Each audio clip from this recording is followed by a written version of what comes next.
ইরানের বিরুদ্ধে চলমান যুক্তরাষ্ট্র ও ইসরায়েলের সামরিক অভিযান খুব শিগগিরই শেষ হতে পারে বলে জানিয়েছেন মার্কিন প্রেসিডেন্ট ডোনাল্ড ট্রাম্প। 10 মার্চ যুক্তরাষ্ট্রের ফ্লোরিডার ডোরাল শহরে সাংবাদিকদের সঙ্গে আলাপকালে তিনি এ মন্তব্য করেন। ট্রাম্প বলেন, যুদ্ধটি পরিকল্পনার চেয়েও দ্রুত এগোচ্ছে এবং যুক্তরাষ্ট্র তার সামরিক লক্ষ্য অর্জনের পথে অনেকটাই এগিয়ে গেছে। তিনি বলেন, আমরা অনেক বড় অগ্রগতি করেছি, যুদ্ধটি খুব দ্রুত শেষ হবে।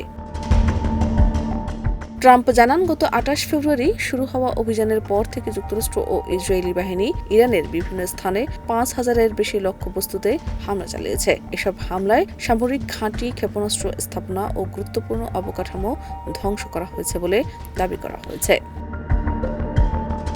তিনি আরও দাবি করেন, এসব হামলায় ইরানের সামরিক সক্ষমতা ব্যাপকভাবে ক্ষতিগ্রস্ত হয়েছে এবং তাদের নৌবাহিনী, বিমান প্রতিরক্ষা ব্যবস্থা ও যোগাযোগ অবকাঠামোর বড় অংশ ধ্বংস হয়ে গেছে।